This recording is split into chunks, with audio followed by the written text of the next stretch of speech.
Morning morning morning morning morning morning कतिचोटि morning गाइजहरू है।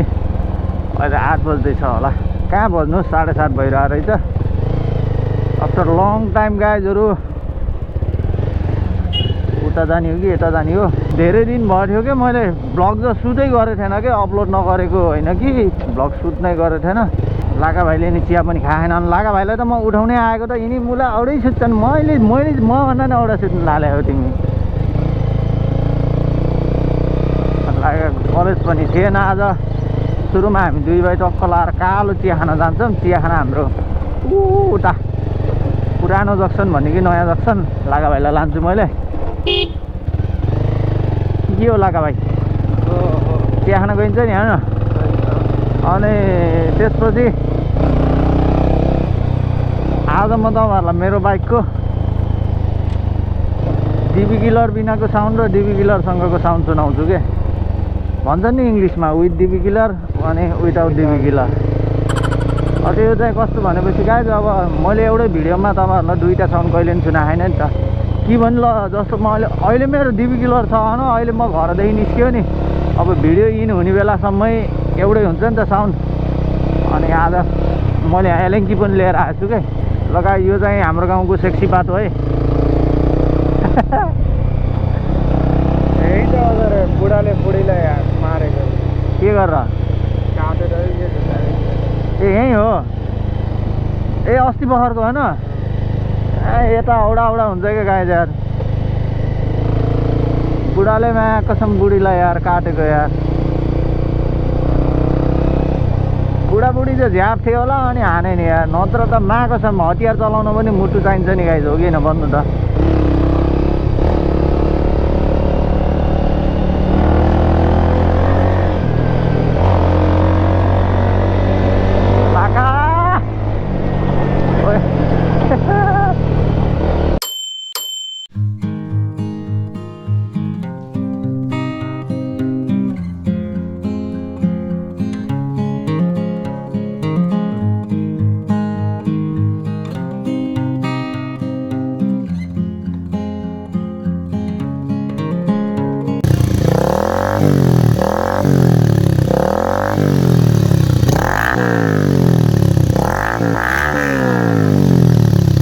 यस्तो तातेको क्या भर्खर। यसको यो नट भयो। यहाँ देख्न सक्नुहुन्छ, यहाँ त सिधै भुवाङ हो है, हातै छिर्ला जस्तो। अब टक्क लाएर फेरि यसको साउन्ड सुनाइदिनु पर्ने हुन्छ। जाऊ भाइ हान त रे भान त।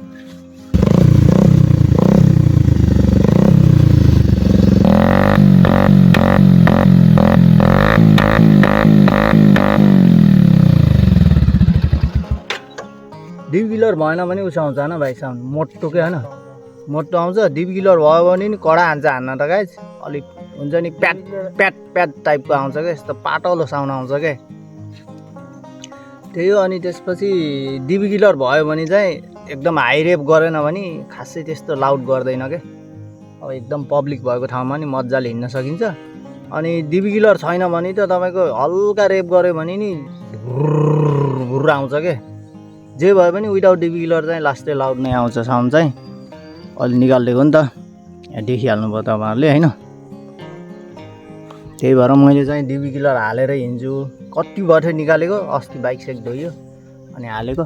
आज फेरि माथि गएर आयो नि त, हल्का हल्का फोहोर भयो भित्रतिर नि। त्यही हो गाइज। अरू भनेको अब डिबी किलर चाहिँ हालेरै जानु पऱ्यो क्या, हालेरै जानु पऱ्यो। अनि बिहानै निस्केको हामी, अहिले त 9 बजिसक्यो है। म कहाँ गइयो कि चिया खोज्नलाई। चिया खाना वहाँ माथि उहीँ अर्घाखाँची चोक पुग्यो जिनुवाको होइन। झन्नै भर्लाबासै पुग्यो थियो। मेरो बाइक चाहिँ यहाँ छ गाइजहरू, देख्न सक्नुहुन्छ।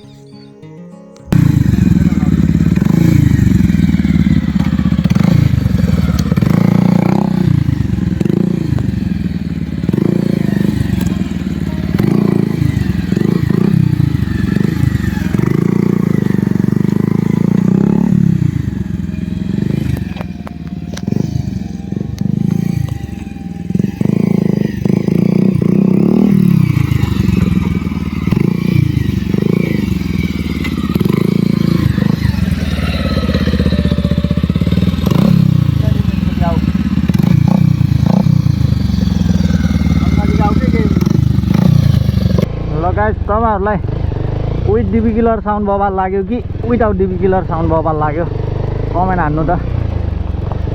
अब साउन्ड चाहिँ विदाउट डिबी किलरै बबाल आउँछ, यस्तो मजा आउँछ क्या चलाउन। भुटुटुट भुटुटुट भुटुटुट आउँछ नि त, अनि झन् कुदाउनु मन लाग्ने रोक्नै मन नलाग्ने। तर डिबी किलरसँग चाहिँ पाडलो आउँछ क्या साउन्ड। अलि एकदमै हाई रेप गऱ्यो भने त पड्किन्छ अलि, त्यही पनि त्यस्तो एकदम मोटो साउन्ड चाहिँ आउँदैन।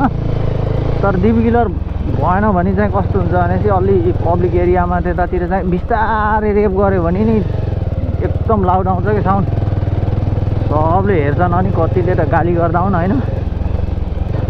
त्यही हो, अब डिबी किलर भयो भने चाहिँ के हुन्छ भन्दाखेरि त्यस्तो एकदम हाई रेप गऱ्यो भने मात्र, नआयो भने त्यस्तो साउन्ड आउँदैन क्या, के हुन्छ। त्यही भएर तपाईँहरूले एक्जस्ट हाल्ने बेलामा चाहिँ डिबी किलर लाग्नेवाला हाल्नु होला। त्यही हो, किनभने यो एससी प्रोजेक्टहरू हुन्छ नि तिनीहरूको चाहिँ डिबी किलर सिलर हुन्न नि त, सिधै वार पार हुन्छ नि त। अनि तिनीहरू चाहिँ आलतुल लास्ट पड्किन्छ क्या। मैले पनि हालेको नि त पहिला, मेरो साथीको थियो ब्लू कलरको। ल यसको डिबी किलर निकाल्यो भने सेम त्यस्तै नै साउन्ड आउँछ क्या, त्यो एकदम लाउड हुन्छ, डेन्जरै पड्किन्छ त्यो। कुदाउन त फेरि यस्तो मजा आउँछ डिबी किलर बिना त फेरि। त्यही अब एउटै भिडियोमा मैले दुईवटा साउन्ड कहिले पनि सुनाएन नि त, तपाईँहरूले सुन्न पनि पाउनु भएन। त्यही भएर चेक गरिदिउँ न होइन, एकैचोटि तपाईँहरूलाई साउन्ड सुनाइदिउँ न विथ डिबी किलर अनि विदाउट डिबी किलर भनेर भिडियो बनाएको थियो। अनि धेरै भयो नि त मोटो ब्लग नगरेको पनि। यो ह्यान्डल चाहिँ मेरो साथी खम्बाले हाल्ने भनेको थियो, उसले फेरि यो हालेपछि ट्राफिकले समात्छ कि नै भन्थ्यो। अब त्यो त अब समात्न नि पायो। तर यो ह्यान्डलसँग त म चेकिङमा परिसकेको छु गाइज, मलाई चाहिँ केही नि भने छैन। तर टाढा गयो भने त भन्छ अरूले त, हल्का नोटिस नगरेर नि होला, थाहा पायो भने त स्योर भनिहाल्छ नि। भनिहाल्ने होइन, ढुक्कै चिट हो गाइज। तपाईँहरूलाई थाहा छ नि नेपालको ट्राफिकहरूले त अब हो, अब कसैले अब हामीले जस्तो अब जानी आफै जब मोडिफाई गरेर हुन्छ यस्तो समातेपछि त छुट्टै कुरा। नत्र कहिलेकाहीँ हुन्छ नि त केही पार्ट्सहरू पाए हुन्न यताउति, त्यस्तो चाहिँ बुझ्दिनन् क्या। चिटै काट्न हो त अनि सिधै हो क्या चिट, अन्तिम विकल्प भनेकै चिट काटिदिने हो।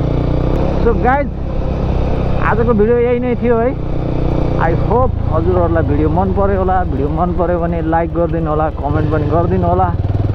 च्यानलमा नयाँ हुनुहुन्छ भने ठ्याक्क सब्सक्राइब पनि हानिदिनु होला भन्दै आजको भिडियोलाई यहीँ गरिदिन पर्ने हुन्छ गाइजहरू।